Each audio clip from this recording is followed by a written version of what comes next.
This is the Shrimp Trawler video channel Strat-O-Matic Baseball EXCEL Game of the Week.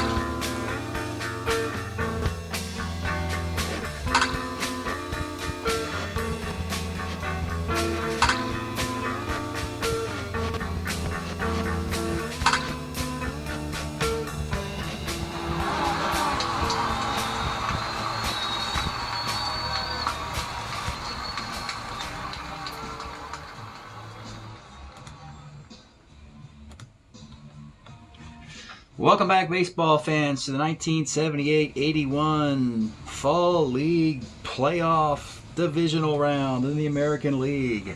We've got the number 1 Kansas City Royals and the number 6 wild card Baltimore Orioles. And let's show you what's happened thus far. Game 1 opens up in Kansas City. Baltimore decides to start their number 4 starter, Scott McGregor, as he's a lefty.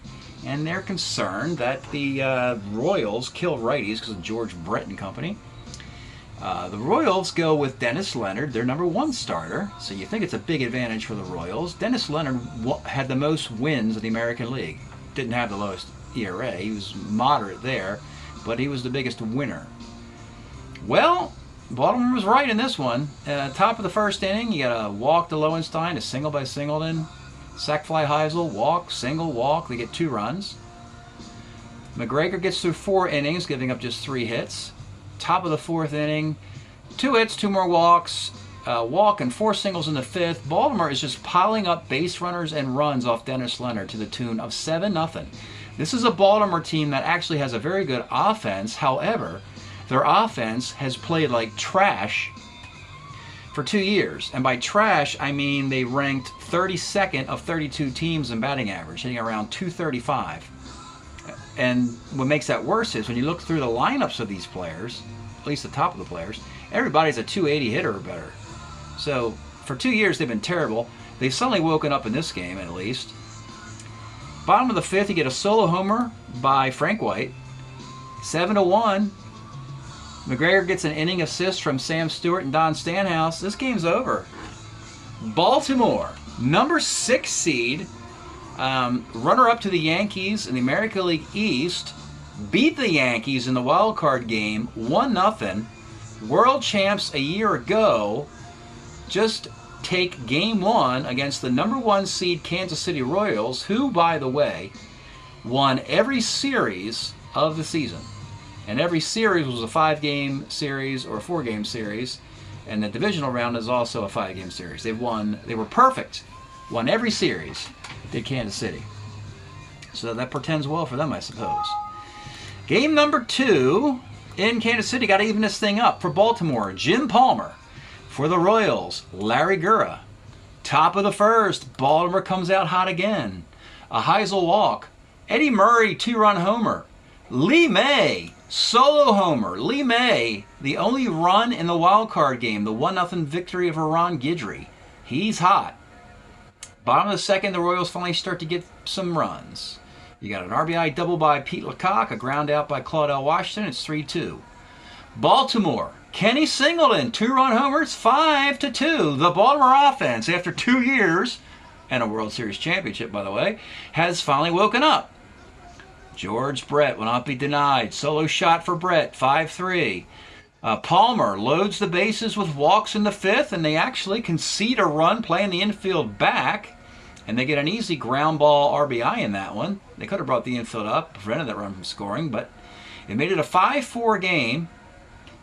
Gura's line after 8 innings, 8 hits, 5 runs, a walk, and 5 strikeouts. Quisenberry comes on to the 9th to face all righties, but one of those righties, Joe Rudy, hits a home run. Joe Rudy and Larry Heisel, 2 free agents brought in to a team that weren't there a year ago. So it's 6-4, bottom of the 9th. Tim Stoddard gets the first out, and they ask Tippy Martinez to get a couple batters out. George Brett gets a single, of course. George Brett, by the way, your most valuable player in the American League, hitting over 400. Brett was 3 for 4 with a solo homer and a walk. But he's only one guy. And after a strikeout to Amos Otis, pinch hitter Ron Pruitt grounds out. Baltimore takes 2 on the road in Kansas City. by a score of 6-4.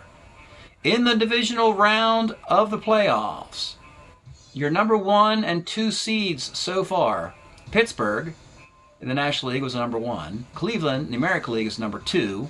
Kansas City is number 1. In the first 2 games of the American League Divisional Series, they were 0-6. 0-6. The teams with the bye and the best teams in each league, 0-6. And that's pretty wild. It's hard enough to win on the road, let alone beat the best teams in Strat-O-Matic while you're doing it. So, another road-weary Royals team has to do the same thing that Pittsburgh and Cleveland could not, and that's win 2 games on the road, then come home and win Game 5. Pittsburgh won Game 3, lost Game 4. Cleveland lost Game 3. Kansas City is the most equipped to pull this feat off, but the opponent, Baltimore, is most equipped to prevent it from happening. Game 3 in Baltimore, your pitching matchups for Kansas City in a win-or-go-home situation. Paul Splittorff, 1978, 19-game winner with a 3.40 ERA in 262 innings. And he will go up against, and you saw this guy in the wild card round, Mike Flanagan, your 1979 American League Cy Young Award winner, pitched in the wild card game against Ron Guidry, beat him 1-0, was actually pulled with 2 outs to go in a shutout to let Tim Stoddard close the game out. So you have seen Phil Niekro, Nolan Ryan, and Mike Flanagan in back-to-back games from the wild card round to the divisional round, pitching on 3 days rest, trying to close out a series. It's a pretty weird situation for that to happen 3 times in a row. I don't think I've ever seen... It's hard. I mean, 6 straight wins on the road, and to do it against the best teams in Strat is so remarkable. Let's get started from Baltimore. Leading off for Kansas City, it's John Wathan. 69, skies the center. Ron Pruitt, 1-6, grounds the third. And George Brett, 66 off Flanagan, is single 1-19, that's a base hit. B. Steeler, Baltimore has Rick Dempsey catching with a -2 arm. I think they're going to let Otis swing away here. 39 for Otis is a strikeout. Bottom of 1. In a battle of lefties, Baltimore decides to put Len Sakata in the lineup in a platoon with Rich Dower against left-handed pitching. Len Sakata, 66 off Splittorff, is triple 1-3 double. That's a 2-base hit. Larry Heisel had just an ordinary season, but he's gotten hot in this series. 47 for Heisel is a base hit to right field. Sakata will not challenge the Al Cowan's arm in right field. Baltimore, for the 3rd game in a row, has doing well in the first inning. They've scored 3 runs and 2 runs in the first, and they're at it again. With runners on the corners and nobody out. You can't bring the infield up in the first inning is one of my rules, so they'll play back for Ken Singleton. And 37's ball 4. And the bases are loaded. Oh my goodness, folks. For Eddie Murray. Now, if you watch the California game, the bases were loaded for Don Baylor, and I said, hey, let's take a look at the Don Baylor card. And we did, and then Don Baylor hits a grand slam. So, just for equal time, I suppose. Let's take a look at Eddie Murray. He's probably your most valuable Oriole during this timeline. 1979 Eddie Murray, 25 home runs, a .295 batting average, and a Gold Glove or Gold Glove caliber first baseman. Here's the pitch to Eddie Murray. 39 is left B question mark. This is Sakata. 12 runner, 13, 14. Claudio Washington with a +1 arm makes it 1-15, and he scores. 1-0 Baltimore, officially 24 outs away from the league championship series. Runners at first and second, 1 out for Lee May. 56 off Splittorff, lines the second. And with 2 outs, it's Doug DeCinces. 38 is a walk, and the bases are loaded with 2 outs for Rick Dempsey. Let's take a look at his guy's card. Rick Dempsey, a 1978 Dempsey. Hit .259 with 6 homers and about 500 plate appearances. We know in 1983 he's the MVP of that World Series against the Phillies. But this is 5 years prior to that. And he's got a -2 arm, which is why he's on the team. Has power versus lefties. Bases loaded, 2 outs. Here we go. The pitch to Rick Dempsey. 1-10. Dempsey delivers a single to right field. 1 run will score. That's Heisel. Ken Singleton will not take on the Al Cowan's arm. He will not take on the arm of Al Cowan's, which is a -4 arm in right field. And it's Kenny Singleton's kind of slow. So the bases are loaded with 2 outs. 2-0. It'll be Joe Rudy. The pitch to Joe Rudy. 3-10 is a strikeout. Baltimore just gets 2 runs. Probably a relief to Kansas City. Just 2 runs, the way this series has been going. Overall, Baltimore's outscored Kansas City 15-5 in 2 games and an inning. Top of 2, here's Al Cowan's. 58, short X, but it's Belanger. Sometimes they put Sakata at short, but the Orioles are saying, no. In a postseason series, Mark Belanger is going to play short the entire time. We don't care if he gets 60 cents. He's still going to play short with that 1-14 defense. Now he's out. Willie Aikens, 3-6 is a K. And Mark Wagner, surprise start at shortstop. 2-9, base hit. Maybe not a surprise, just singled. 2 outs now, Frank White. 63 off Flanagan is short X, and that's why you do it, folks. Mark Belanger, it's over with. By the way, I closed out game 2. Belanger made an error in that game. In the 7th inning, put the tie run on the base, and Kansas City did not take advantage of it. So Belanger has made an error in this series that could have been costly. And Kansas City might regret not capitalizing on it. Chances of getting another one are slim. Speak of the devil, here it is, Mark Belanger. 2-12, let's take a look at the Blade. Mark Belanger, 1978, he would hit .213, and the Orioles could care less what his batting average is. Shoot. Hit .167 in 1979 when it went to World Series. But, yeah, he's a 1-14 shortstop. .212 is a double to center field. You get yourself a 1 at shortstop, you got an inside straight to winning a World Series. You saw Bud Harrelson as a 1 at short win a World Series for the New York Mets a couple years ago in the Summer League. So, good defense at short can really help you in the postseason.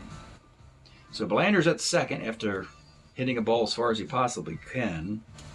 And here's Len Sakata. 67 off Splittorff is second X. This is Frank White, a 1-14 himself. Makes the play. Belanger goes to third, so Kansas City have to bring the infield up for Larry Heisel. 43 is first X, but Aikens is not a very rangy player at all. Willie Aikens, a 4-6. If he can get to the ball, he's pretty good with it. But even, he gets to the ball and an error on an E6 first baseman. That's really tough luck for the Kansas City team there. That error by Heisel will play another run. It's 3-zip. Here's Ken Singleton with a man at first and 1 out. 49 off Splittorff center. And with 2 outs, it's Ed Murray. 1-3 flies to right. 3-0 Baltimore. Kansas City. They've got to win this game, or both #1 seeds in the Fall League will be eliminated. And that would make it a wild and kooky, crazy World Series on the horizon if the #1 seeds in each league get knocked out. Top of the third, here's Claudell Washington. 2-9 grounds to second. John Wathan, 67, is a K. And with 2 outs, Ron Pruitt. 3-10's a base hit. And here is George Brett. 67, terrible rolls. A strikeout off Flanagan's card. Bottom of the third, it's Lee May. 45, center. Doug DeCinces, 37's a strikeout. And with 2 outs, it's Rick Dempsey. 6'11", pitcher X, and an E11 pitcher. And it's a single. Joe Rudy. 311, Joe Rudy with a home run in game 2. Let's take a look at the Joe Rudy card. Brought in, grizzled veteran player, was a California Angel in 1980 with this card. After leaving Oakland, he wound up in California. I think he ended up in Boston. I know they tried to trade him to Boston at one point. 311 against a lefty. It is gone. And Baltimore, a 2-out home run, is now up 5-0. My goodness. Mark Belanger, 55, pops to third. This Baltimore team is just bizarre. They win, and I don't know how they do it. I mean, sure, they're a good franchise, but the stats aren't very good at all. But the pitching stats are amazing, so I guess that's what it is. Top of the 4th, Amos Otis. 47's a K. Al Cowens, 64, third X to Sensei's at 2E13. And he boots the ball. Another rare Baltimore error. This is where Kansas City must capitalize on that. Cowens a C stealer, not going to steal down 5. It's Willie Aikens. 511, second X, oh boy. Sakata's a 2E15. Plug in the E rating. And you get a GBA. One guy makes an error, and the other guy covers up for that mistake with a double play. Bottom of the 4th. Here is Len Sakata. 2-2! Let's take a look at Len Sakata's 1981 card for Baltimore. Hit 227 in 150 at-bats. Pretty interesting card. Batting average on base is good against lefties. Plenty of power against righties. So which side do you play in a platoon? Well, it turns out the other second baseman, Rich Dower, is much better against righties. So they gave Sakata the left side. Some might want to play Sakata against righties, but we play him against lefties. 2-2. He hits a home run. It is 6-0 Baltimore. And the Royals are perplexed. Looking in their bullpen, Quisenberry is their closer. Shane Raleigh is just a lefty specialist. And Jim Wright and Rennie Martin are just ordinary. Splittorff is clearly the best pitcher remaining in the Royal staff, and he's given up 6 runs. There's not a life raft here for Kansas City. They are in deep trouble here. Larry Heisel, 49, sky's the center. Ken Singleton, 43, first X. This is Aikens, a 46 first baseman. We saw him last inning, and he makes the play this inning. My gosh, I just thought of that. No, he made the error over here. That actually did score a run, so that error was painful. 2 outs, Ed Murray. 47 is a single off Splittorff. 2 outs, man at first, Lee May. 6-11, pitcher X, Splittorff's an E11. 2, E11, makes the play. 6-0 Baltimore in the 5th. Mark Wagner. 4-4 off Flanagan, flies to right. Frank White, 59, rolls to second. Claudel Washington, 2-5, rolls to second. Mike Flanagan marches on. He went 8 2/3 in the wild card game, shutout. He's gone 13 2/3 in the playoffs. Hasn't given up a run. 6-0 Baltimore, bottom of the 5th. Let's pause a moment for station identification. This is the Shrimp Trawler video channel. Este es el canal de videos de camaroneros. Okay, bottom of the 5th. Baltimore has outscored Kansas City.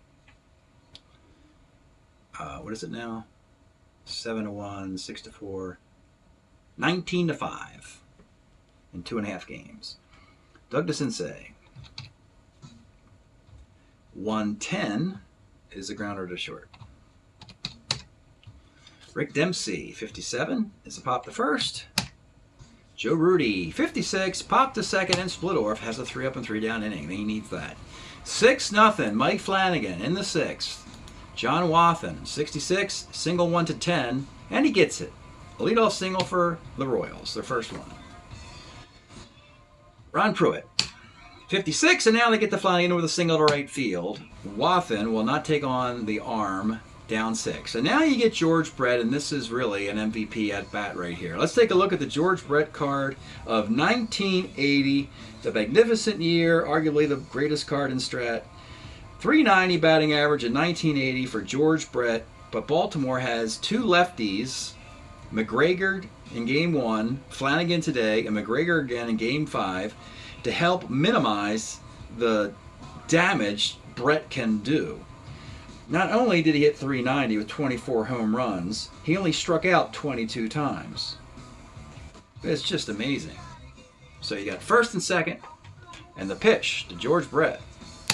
1-6, Brett, homer. 1-12, double. It is gone. He answers the call. Your American League MVP. We got a baseball game. It's now 6-3. Flanagan's a starter 8. He'll stick around a little longer. Amos Otis, 59, rolls a second. Al Callens, 2-4, rolls a short. And Willie Aikens, 110 is a fly to right field. It's all, Flanagan shrugs that homer off pretty easily. Yeah, but it's a big 3-run blow, and now we got a baseball game, and now you got to think about tightening up the pitching.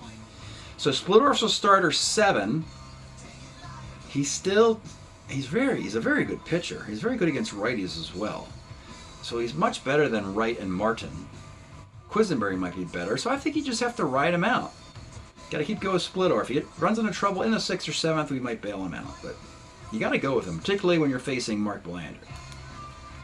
54 is a pop to short. Sakata homered in his last at bat and doubled in the 1st. 1-2 is a hit by the pitch. He's a C-stealer with 1 out. He'll stay put at first for Larry Heisel. 1-3 lines the 3rd. And with 2 outs, Kenny Singleton actually is better against righties than lefties, so he'll bat against Splittorf. 49 is a fly to center field. And the Royals, 2 good quality innings of Splittorf. We got a ball game going to the top of the 7th. Mike Flanagan's a starter 8. Gave up 3 runs in the 6th. Royals want to keep that going, keep the momentum going into the 7th. Mark Wagner. 57 is a K. Frank White. 6'10", center X. And Heisel's not very good in center field. He's actually a left fielder, and Baltimore's pushed him into center, where he's a 3-8. And it's going to be a double off of Heisel, and the Royals got it going again. Claudel Washington, pretty good against lefties like Flanagan. The pitch. 48 is a K. And with 2 outs, it's John Wathan. Let's take a look at Wathan's card. One of his big years. Had a bunch of big years, folks. Had a 328 year, a 300 year, a 305 year. A little bit later in this decade, he become a double-A stealer. Very good Royal player. Hits 305 with this card. And you can put him at catcher, first base, or even in the outfield. So with 2 outs and a runner at second base, the pitch to John Wathan. 2-6. Wathan comes through with single dot. We got a 6-4 game. Flanagan, again, he's a starter 8. Pitch to go until the 6th and 7th. No danger of breaking, so he will pitch to the tie run, which is Ron Pruitt. 5-12. Rolls to first. So the inning's over, but these Royals are pecking away at the lead, and they have to do it to make this a series. So 6-4 game. Stretch time in Baltimore. We've been enjoying Crack the Skies, white music LP of 1980, featuring hits like Pop Town, All American Boy, Skin Deep, and Hot Ragers in My Heart was their big hit from this record. Crack the Sky, often played in Maryland during this era, became the theme song band for the Orioles for the Carryover League. As we go to the bottom of the 7th, Splittorf's breaking inning. So Murray's better against lefties, as is May. DeCinces better against righties. You could go to a righty now to start the inning with Renee Martin. It's really hard to measure how good or bad Splittorf is. I mean, he was awful early, but he's been good recently. It seems every move you try and make for Kansas City backfires. And maybe Kansas City needs to shoot for an extra inning game and needs to save their bullpen. So they're going to continue with Splittorff based on his last 2 innings. And he'll face Ed Murray. 4-4 is a fly ball to left. Seems to be working. Lee May. 6-12, pitcher B for the DH. So that bizarre rule means I've injured Splittorff in some way. Comebacker back to the mound. Hit him in the shin, I guess. And he's limping around on the mound. And with 2 outs, they're going to pull Splittorff here. Involuntarily with an injury. I could have technically left him in there, but it was that DH rule. If you roll a 6-12, the other team's pitcher gets hurt. And frankly, it's a good time to pull him anyway. So let's go with Rene Martin. Let's take a look at Rene Martin. This is his 1981 card, his best year in Kansas City with a 2.76 ERA. Doesn't give up home runs. Gives up some walks. And lefties not hit him around for a little bit. And with 2 outs and nobody on, Rene Martin comes on in the 7th to face Doug DeCinces. 42 rolls to the pitcher. Baltimore, as they've known to do, is going to bring in some defense. Lowenstein will come in for Rudy. And Dower will come in for Sakata. With 6 outs to get to go to the League Championship Series, Mike Flanagan will face Brett, lefty-lefty. I don't think Brett will face a right-handed pitcher at any point in the rest of this game because they have Tippy Martinez in the bullpen. So they'll make that happen if we get that far again. So here is George Brett leading off in the 8th against Flanagan.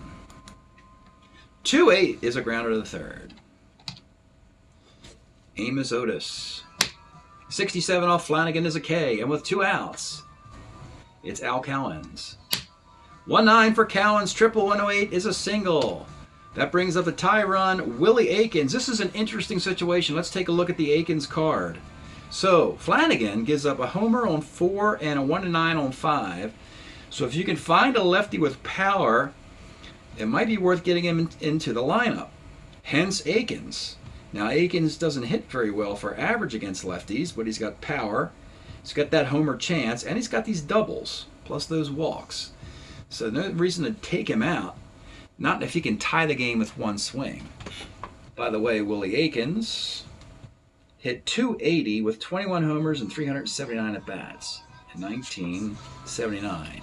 So he will bat here. Big moment. They have Roger Freed, Pete Lecoq, and Ewell Washington on the bench. So Cowens at first. The pitch to Willie Aikens. 2-3 is a grounder to first. 1-3 is a double. Just misses it. It stays 6-4, bottom of the 8th. Martin will continue against the righties, beginning with Rick Dempsey. 68 is a pop to third. Now Lowenstein in there for Rudy, a lefty. And let me think if we want to go. They will. They're going to pull him. Kansas City's got to make all the right moves here. They're going to go Shane Raleigh to face Lowenstein in the 8th inning. Let's take a look at Shane Raleigh. Yeah, definitely the super situational guy. Great against lefties, terrible against righties. Was a Mariner in 1979 with a 3.86 ERA in 84 innings. By the way, John Lowenstein only had 5% against left-handed pitchers. So the Orioles are hoping for a walk out of Lowenstein here if they can get it. The pitch to John Lowenstein. 4-12 is a pop to short. And with 2 outs, it's Belanger. Normally you'd pull the pitcher, but Mark Belanger's not the type of hitter to encourage a pitching change. So Raleigh will stick around to face Mark Belanger. 4-10 off of Raleigh is a bounce to the short. Wagner's a 3.18 shortstop, but it is a single. And Belanger's on first. And your batter is Rich Dower in the Sakata spot. Dower doesn't have power either. You got righty, then a lefty. I think you got to go Quisenberry here. So we're going to hook. They're playing it. They got to be perfect, which is a shame for the Royals, but they do. So they're going to bring in Quisenberry now. In the 8th inning, down 2. because they cannot afford another run to score. And Quisenberry, the closer in 1980, 12-7, 3.09 ERA, good against righties as well. Will face Rich Dower with Belanger at first with 1 out. Belanger's a C-stealer. Wathan's got a +1 arm. We might try a steal here with Baltimore to get in scoring position. We're going to do a stolen base attempt. So Belanger's going to try and steal second in the 8th inning. And he is going to be thrown out on a roll of a 15. That did not work. So Dower would lead off in the bottom of the 9th, as Quisenberry does not even throw any pitches. Well, I guess he did throw a pitch. But the batter did not put the ball in play. So he gets credit for the out. We go to the 9th inning. It is 6-4. Flanagan is not in danger of breaking with just 1 hit in the 8th inning. And we know that we can go Flanagan, a righty, and then back to Tippy Martinez when Brett gets up again. Bottom of the lineup for Flanagan, you got Wagner. If he gets on base, Frank White could tie the game with a home run. Claudel Washington doesn't have power against lefties, but he hits pretty good. That is the assignment in a 6-4 game. Baltimore, a 2-run lead and 3 outs away from going back to the League Championship Series. Oh boy, folks. All right, leading off, here it is, Mark Wagner. I guess we should look at all these cards. It's so important. So Wagner, a nice little addition to this team. 1979, a .274 hitter for the Tigers. Nice batting average against lefties and on base. So we love the on base, and that's exactly what this team needs. On the bench, Washington and Fried aren't particularly good. Excuse me, Washington and Lecoq aren't particularly good. Fried's good against lefties. I could see him batting against Tippy Martinez, perhaps, if it comes to that. But anyway, here is Mark Wagner leading off the 9th. 39 is a sky to center field. Now it is Frank White. Flanagan's still out there. If he puts a guy on, I think he's gone. Frank White, with 1 for 3 with a run-scoring double. Pitch to Frank White. 1-4 is a ground ball to short. And with 2 outs in the 9th inning, it comes down to Claudel Washington. Let's take a look at Claudel. Pretty symmetrical player. He's a .280 hitter with 13 home runs. Did it with the White Sox in 1979. That's a little bit of speed. Don't really need the homer here. You need to get on base. We mentioned Flanagan. It's probably better against righties than he is lefties. So Washington is going to he's going to bat here. The pitch to Claudel Washington. 1-7 is a strikeout.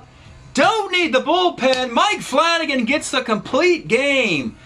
Talk about stiff upper lip. Gives up that 3-run homer to Brett. Then just 1 more run in the next 12 batters, 12 outs. Sticks around, gets the complete game, 6-4 victory. Baltimore did all its damage earlier off Splittorff and then cooled off. But Flanagan knew how to pitch with a 6-0 lead. Obviously, he didn't want to give up a 3-run homer to George Brett, but nobody wants to give that up, and that's just the way things go. You know, it's George Brett. He's going to get his 3-run homers. So Baltimore beats Kansas City, sweeps them 3 straight. California swept Cleveland in 3 straight. The 2 teams, the best 2 teams a year ago, are going to meet again. California and Baltimore in the League Championship Series. 6-4 Baltimore win. Oh my goodness, folks. Let's do the box. Mike Flanagan wins his 2nd postseason game. 9 hits, 4 runs. They were earned. No walks. That was the key to this game. No walks. And 1 error by his defense, but it immediately was erased by a double play. No other double plays. So Baltimore normally turns a lot of those. Didn't need them. What Flanagan did get to replace those double plays was 9 strikeouts. Particularly strikeouts in every inning except the 5th and 6th. So Quisenberry gets that final out in that inning. Raleigh gave up a hit. And Rene Martin didn't get anybody on. So Splittorff is responsible for all of the 8 hits and 6 runs. And like we said, it happened early. 2 in the 1st, and unearned in the 2nd, and then it runs in the 3rd and 4th. So 5 of those are earned. He walked 3. He struck out 2. 1009 0108 6949 0932 3209. Kansas City put 9 men on base. Baltimore put 12. Orioles just had the answer for 3 straight games. They win game 3. And the divisional round of the playoffs has been a total dud this far. If you get a bye, you're in serious trouble. I don't know what happens. Not to mention, the wild card game, a team's going to put their best pitcher out there. So that pitcher doesn't get to pitch until game 3. And so, yeah, it's up to those teams with a bye to win a game or 2 in this series, and they couldn't do it. Baltimore's now 21-12. They actually lead the league in wins now, overcoming Kansas City. And like I said before, their team batting average, folks, is .239. But their team ERA is .255. .239 batting average is the worst batting average in the entire league. Their leading hitter, oh boy, I don't even know. Is it Eddie Murray? He's 32 for 128. Eddie Murray's hitting .250 with an almost 300 card. Anybody else? DeCinces is 23 for 125. He's hitting 184. About Ken Singleton, he should be doing well. He's 30 for 114. He's hitting 263. Singleton does have 10 homers and 28 RBIs. He's your MVP hitter. Pitching staff, Flanagan's now 6-2. He's given up 19 runs in 82 innings. ERA at .209. Clearly living up to that Cy Young card. And Scott McGregor's 4-0. The 2 Baltimore left-handers are 10-2. Your Kansas City Royals. Best record in the American League, 20-10, and then disaster.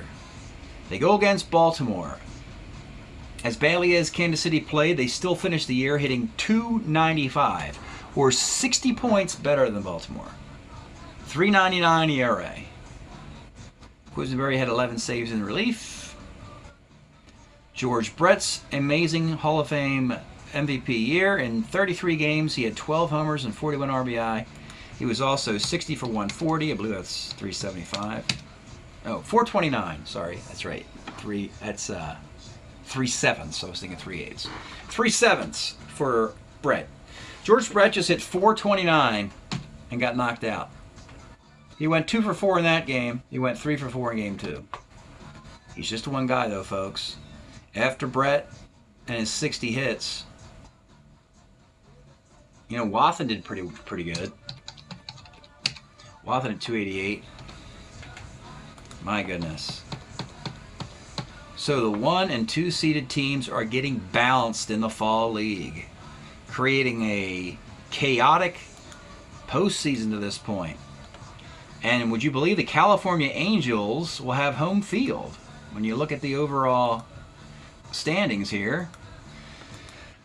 So these guys are gone, and these guys are gone. So who's left is Baltimore with a 21-12 record, but they're a number 6 seed, 9 over 500, playing .636 ball. But the Angels, with a worse record, have a higher seed, and yeah, they'll get home field. Baltimore really hasn't needed home field. They went into Yankee Stadium and beat Guidry, and they went into Kansas City and won 2 straight. So the California Angels, the number 4 seed, will host the American League Championship Series against Baltimore. Wow. That's it tonight, folks. From the Carryover League. Thanks for checking this out, and we'll see you next time.